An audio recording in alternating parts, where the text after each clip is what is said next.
Hey there, guys. Welcome to Anthony Reviews. We are Anthony Reviews.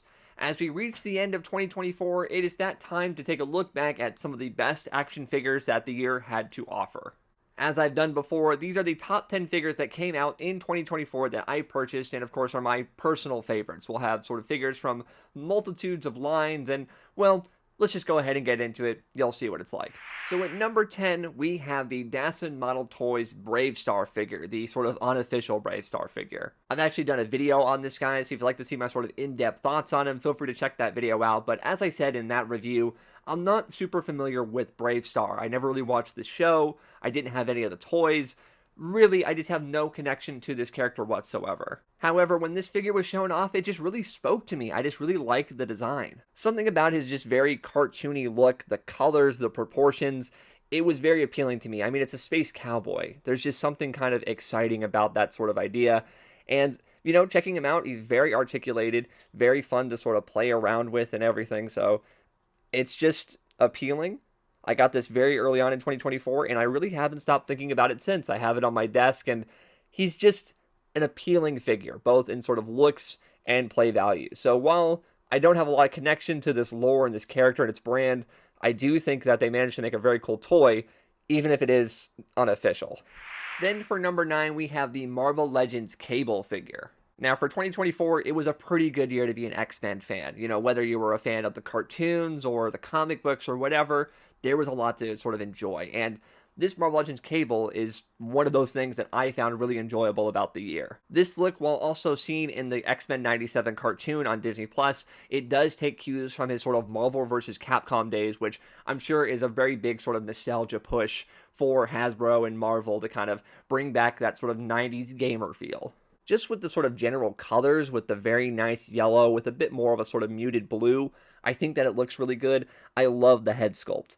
The sort of very aged, very grimacing, almost like Dread-esque look at Cable here. I love the hair. I love the sort of eye effect that he has. Just everything about this feels very simple, very straightforward, but at the same time, it is very 90s with the constant belts and pouches and things. Like, this is obviously very similar to his father, Scott Summers, just cranked up to 11. I'm not even necessarily a Marvel vs. Capcom sort of diehard, but obviously this was also a big year for those fans, and this figure just feels like a sort of cherry on top to that whole sort of revival of the Marvel fighting scene. So whether you're an X-Men fan or a gaming fan or anything like that, this does scratch a lot of those itches for people, and we got a really cool figure because of it. Then for number 8, we have the Boom Boonger DX Champion Robo, which I will admit is a little bit recency bias. And when I say a little, I do mean that I kind of got this thing yesterday. While I only got the toy yesterday, I have been in love with the Boom Boonger series, you know, the current Super Sentai going on for 2024 in Japan. I've been in love with that series all year. It's been a great, great show with awesome designs and fun action and a lot of comedy. Like, it is a fun Super Sentai. And so I went all in and decided to get this sort of very, very cool sort of champion version. It's the sort of main robot here with all these sort of blue extra bits all over it. And I mean, it's just a fun toy. I like the sort of sturdiness of the plastic. I like the way all the pieces come together. I like the way they sort of change into a car. You're very Transformers-esque, but overall, it just makes for a very good presentation. It makes for a fun toy. And as you can kind of see by the sort of pulled out look that we have right now, it's a very sort of bigger, larger toy than some of the other ones that I have on that list. So yes, I acknowledge the fact that this is an extreme recency bias, but Boom Boonger has been in my heart for most of 2024, so that's really where the love comes from. It just so happens that I got a really cool toy with it. I mean, just look at the presence that it has, you know, just the detail and everything, the very nice sort of paint that's all over the body. I can't complain. Coming in at number 7 will probably be a bit more typical if you know my channel and you know the videos that I make. It is the DC Multiverse Hal Jordan. DC Multiverse has actually made a fairly decent amount of lanterns, whether they be the sort of Earth lanterns or even their villains or anything like that. They've done a pretty decent job. And this Hal Jordan, while it's going for a very classic sort of retro Silver Age look, it is a good Hal. While it does have a lot of the typical McFarlane sort of problems, like these sort of huge legs and everything, and if you don't like these types of joints, that'll just never change. But the head sculpt, to me, is really what makes this figure. Like, it's so hard to deny just how Hal Jordan this look is, with the smirk and the way that the hair is sculpted and everything, even the shade of green. Just everything about this really does feel like it's a perfectly chosen element-wise version of Hal Jordan. While I do have a lot of Green Lantern figures and definitely a lot of Hal Jordan figures, this one does stand out to me really because of that head sculpt. That head sculpt really just makes the whole thing worth it. Moving back into the world of Hasbro, we had the G.I. Joe Classified 60th Anniversary Halo Jumper. Now, I guess if it wasn't clear with me talking about Hal Jordan and how much I like that character, I like sort of pilots. I like people that do aerial things, people with giant sort of pilot helmets with gas masks and everything. And, while this guy is clearly doing the jumping out of the planes, not necessarily the flying of them, it does evoke that sort of aerial attitude, which I'm a big fan of. Well, obviously, the 60th anniversary versions of characters are just not name brand real American hero people. They do come with a lot of character. Just the amount of detail and just sort of attention to things is really what makes these figures shine. They don't need to be sort of name brand, encyclopedia type people. They can just be the idea of what these people are supposed to be. Love the detail of flipping up the sort of mask here. You see all the camo paint on them. Like, they really just went all out with this figure and made sure that it really does feel like this sort of paratrooper Halo jumper guy. And I mean, if you know me, the world's first Halo jump, that saying does mean something to me. So that was also partially why I had to get this guy. So while he's not flashy like someone from the Dreadnoks or, even some of the G.I. Joe cartoon characters, he's got it where it counts and really brings home that original idea of what a G.I. Joe figure is. We are in the top 5 now, and we are starting off with Transformers Studio Series 86 Optimus Prime. Now, Optimus Prime is, of course, a character that there's no shortage of. Pretty much every Transformers toy line, multiples throughout the year, there could be an Optimus Prime. It's just going to happen. He's your main guy. It's somebody that they want to have on store shelves available for everybody. So while I'm sure a lot of fans are probably tired of constantly buying Optimus Prime, this is, once again, just like the previous Optimus Primes, is the definitive version. If you're a fan of things like the 1984 cartoon or especially the 1986 movie, this is that guy. This is, I don't know how you improve on that. This is the pinnacle. Just looking at him, you can kind of just see that sort of cartoon inspiration in really all the best ways. Even though he comes off a very basic sort of cartoon simplified design, you still have a lot of nice details with the window and the face mask and everything. It doesn't feel like they're skimping out on sort of anything to make it feel cheaper or, I guess, lesser. It does still feel like a very premium version of Optimus Prime while having that sort of cartoon accuracy. While there are certainly people that are a little bit annoyed about the sort of cartooniness of the Transformers line, the sort of slavish need to be accurate to an 80s cartoon, I do think that even if you don't like that kind of stuff, you can't deny just how good and blocky and classic this Optimus Prime looks. Even just real quick, bringing in a comparison, this is the normal Earthrise, typical Optimus Prime that we've had for a couple years now. I like this figure. It's very interesting. It's very classic Optimus Prime, but still kind of does its own thing. Looking at it next to this, you can tell that this is the guy. This is almost like what your brain creates. This is a good version, like it still has sort of more realistic sort of Earth details. It looks more like a realistic car, I guess you could say. But this is the guy. This is undeniably the guy.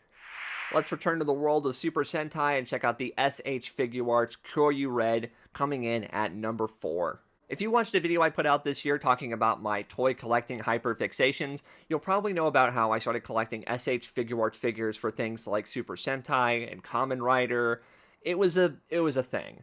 So knowing that this figure was going to come out to sort of celebrate the 10-year anniversary of this sort of series, Kyoryuger, it made sense for me to get it, and also I'm a fan of the American series Power Rangers Dino Charge. One of the big reasons that this figure is on the list is just sort of the way it made me realize something and how I wanted to collect. Looking at this figure, it really is the ideal way to do kind of Power Rangers or Super Sentai, however you want to think about it. Just the way the body is shaped, the details of it, the paint. Is it perfect? No, it's not perfect, but putting this side by side with my Power Rangers Lightning Collection figures, it really made me realize that I'd rather collect these. Now, Lightning Collection, you're going to get more Rangers. You're going to get other lines that they may not do in the Figuarts line. But still, this just sort of made me realize that this is the kind of thing I wanted to collect.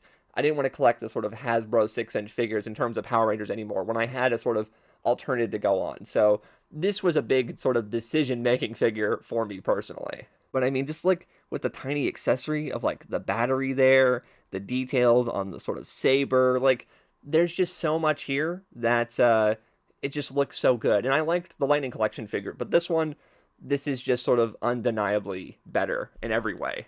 And that's a big reason why it came in at number 4. We're back in the world of Transformers with number 3. We've got the YOLO Park Transformers G1 model kit Starscream. Now, I'm not really the biggest model kit guy. My girlfriend is pretty into models, like sort of mini plug, gun plus stuff. She really likes that stuff. But for me, it's not my thing. However, the YOLO Park figures are more like Build-A-Figures. They're very, very simple. They're very, very straightforward. I think if you're a model person, you can still have fun, but they're not intimidating to someone like me who isn't really a part of that world. And the final result here really speaks for itself. Like, you really can look at this and think, wow, in the same way that the studio series for Transformers creates this very G1 cartoon feel, that is exactly what I'm getting here. Now, of course, it does not transform. It is not a transforming figure. It's more of an action figure of Starscream. But even with that, I think I almost prefer it. I have tons of Starscream figures that can all transform, so having a couple that don't is totally fine by me. The details on it, just the way that we have like simulated paint chipping and weathering to kind of give it this sort of aged real look, the articulation, like the fingers here, you've got a lot going on. It has that sort of masterpiece feel, with the details and how much it has, but it's, it's cheaper for one, and it still feels very hefty. It's got a lot of metal in it, so, you're not feeling like you're having this hollow, cheap plastic thing. It doesn't feel like that. It feels worth your money, and I think that's really what sells it. So even though it's a Transformer that doesn't transform, it's still this sort of ideal image of Starscream. Like, I look at this and I can't deny just how happy it makes me. So that's why it's at number 3. Then for number 2, we have the Mayx DC Comics Batman Nightfall Bane. This figure is just beautiful. It really is beautiful in every way possible. I did an unboxing of this figure as well as the Batman from the same line, and I was very, very happy with how these figures turned out. This Bane is big, he's chunky, he has a nice sort of weight to him, but he doesn't feel hindered. I mean, in some places you could definitely argue they could be better, but overall, what you want from Bane, how you want Bane to sort of express and pose, you do have those sort of options here. Like, you can get very Shakespearean with your Bane, if you want him to have these sort of long, sort of insightful speeches like he does in No Man's Land, or even something like Tom Hardy.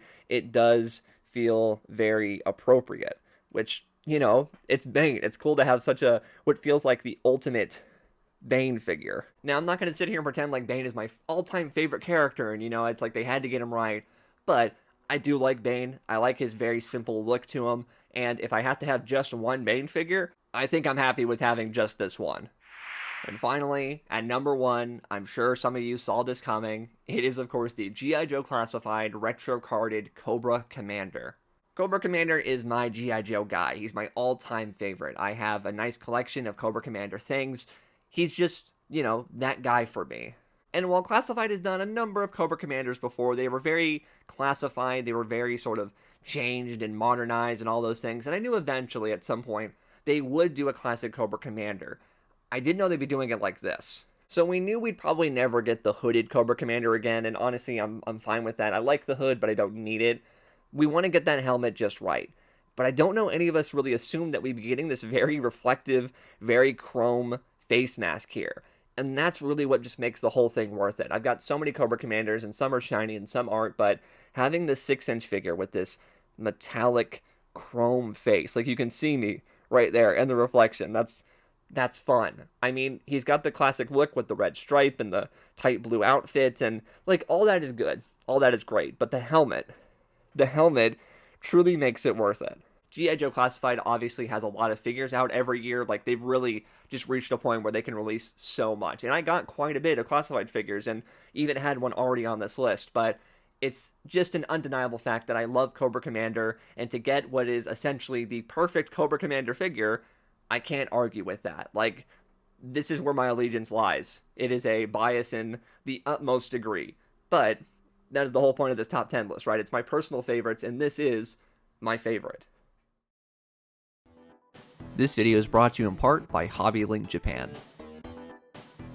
If you're a fan of things like Super Sentai or just Japanese media in general, why don't you check out Hobby Link Japan?